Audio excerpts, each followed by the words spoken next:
m'appelle Ambre et j'ai aujourd'hui 22 ans. Cette histoire prend place en 2020. Il faut savoir que j'ai grandi toute ma vie en Asie. Je venais de passer mon bac pendant le Covid et il était donc temps pour moi de poursuivre mes études. Mes parents avaient acheté une maison sur Nice qu'ils avaient entièrement retapée. C'est super à ce moment-là car je trouve une école de design sur Nice et je déménage donc seul dans cette maison. Franchement, une folie pour une étudiante. Donc, comme tu as pu comprendre, avec le Covid, j'ai été amené à venir seul en France. C'est certes mon pays d'origine, mais je n'y ai jamais vécu jusqu'à présent. Le retour alors est très rude pour moi et je suis seul dans cette maison. Je débute les cours, tout se passe bien, mais j'ai quand même du mal à m'intégrer.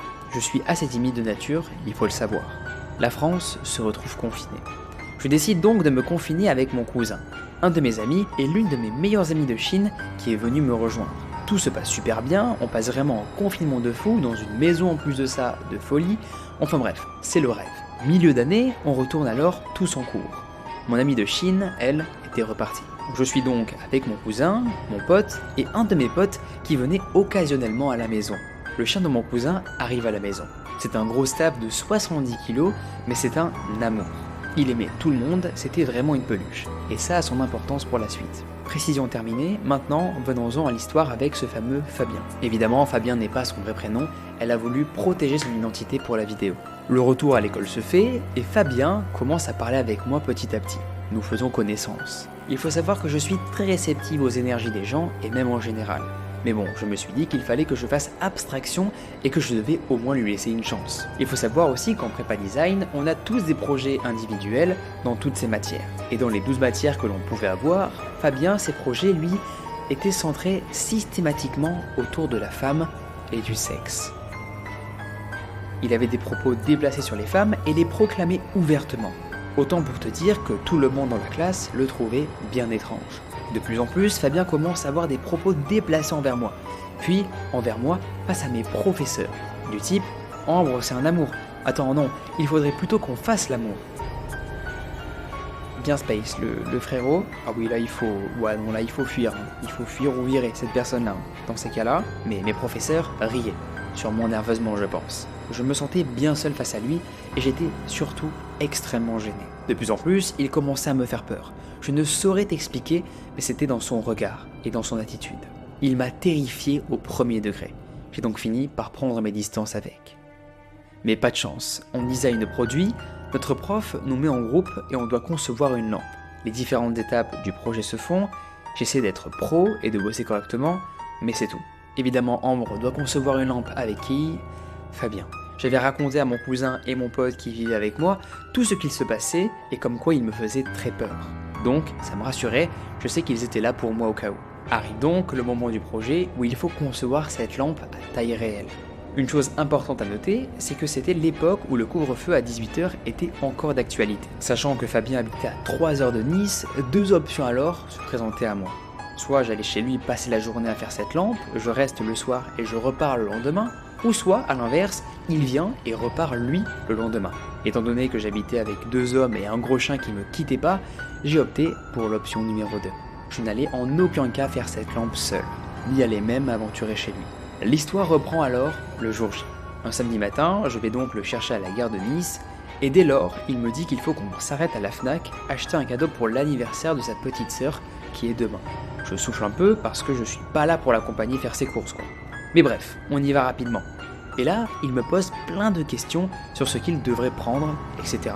Puis, il me dit même qu'il mettra mon nom sur la carte d'anniversaire, comme si je venais demain avec lui. Puis après, il me dit qu'il est ravi qu'on soit enfin en date. Alors là, je le stoppe direct, je m'énerve un petit peu, et je lui dis qu'il doit arrêter avec ses conneries.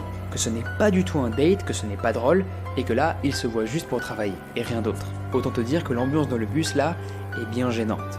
On arrive donc à la maison, et comme je t'ai dit juste avant, il y a un gros staff chez moi. Directement, à peine entré, le chien se place devant moi, face à Fabien, et se met à grogner et à aboyer sur lui. Dans ma tête, je me suis directement dit « Ok, ce mec, c'est un fou, le chien l'aime pas ». Vous me direz que c'est peut-être une réaction très extrême, mais je fais confiance aux animaux. En plus de ça, le chat ne me quitte pas de l'après-midi, il me suit comme mon ombre et grogne dès que Fabien essaie de m'approcher. Cette journée était très bizarre. L'énergie qu'il me renvoyait, elle me faisait vraiment peur. Il me lançait plusieurs clins d'œil et était beaucoup trop avenant. Il avait une attitude très particulière. Arrive la fin de journée. Mon cousin rentre et mes 2 potes aussi. Et là, encore une fois, changement d'ambiance total. Fabien ne parle pas et devient froid, il est agressif même dans ses réponses. Peut-être qu'il ne s'attendait pas à voir arriver 3 mecs à la maison. On essaie alors de faire la conversation, mais il reste froid et fermé. Ses réponses sont concises et très courtes.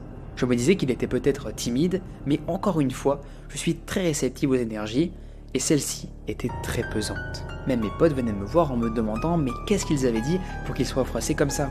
On avait pour habitude avec mes potes, après le dîner souvent, de regarder des vidéos de Squeezie ou un film à la télé. Alors il faut savoir que la maison était très peu meublée, étant donné que les meubles étaient dans notre maison en Chine. Donc il y avait un canapé-lit 3 places, une télé, un tapis pour le salon de 150 mètres carrés. Donc sur le canapé, on se met un petit film, et je n'ai en aucun cas envie de m'asseoir à côté de lui. Je m'assieds donc par terre. Ça doit faire environ 45 minutes qu'on regarde le film, quand d'un coup, Fabien sort de nulle part. Je ne partirai pas de cette maison tant que je n'aurai pas embrassé Ambre. Un très grand silence s'instaure.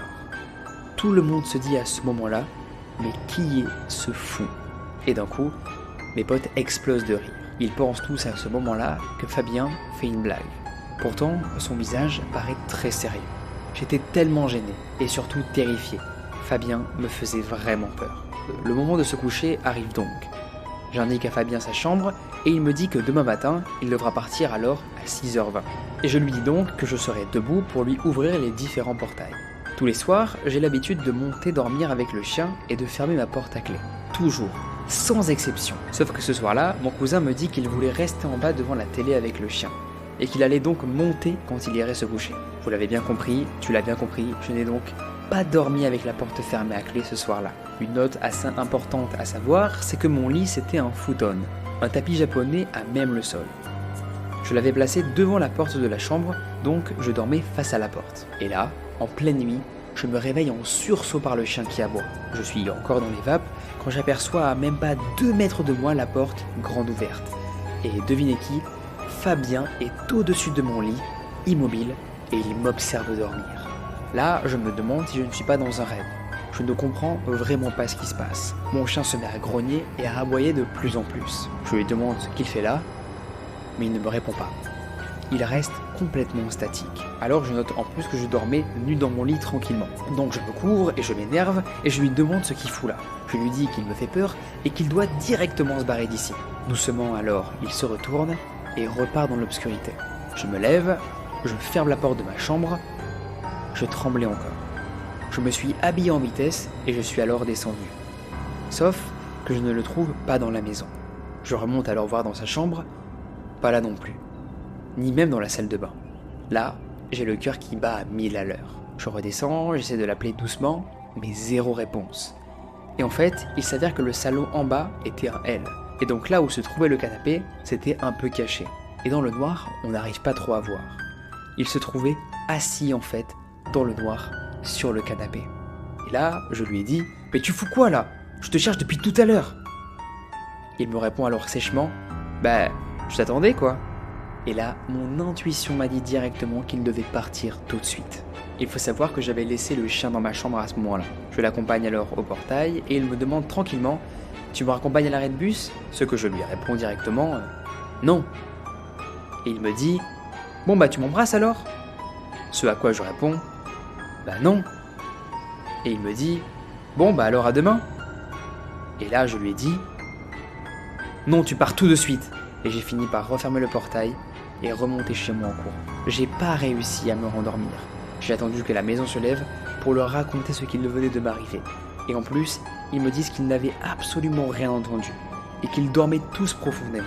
Mon cousin est allé mettre les choses au clair avec Fabien, je ne sais pas ce qu'il lui a dit, mais il ne m'a plus jamais adressé la parole, ni même regardé de la nez. J'arrête pas de trembler parce que je ne sais pas quelles étaient ses intentions. Je pense que c'est un mec qui a fait une fixette sur moi. Pourquoi alors il me regardait dormir? Qu'aurait-il fait si le chien n'avait pas été avec moi ce soir? Qu'est-ce qu'il me voulait?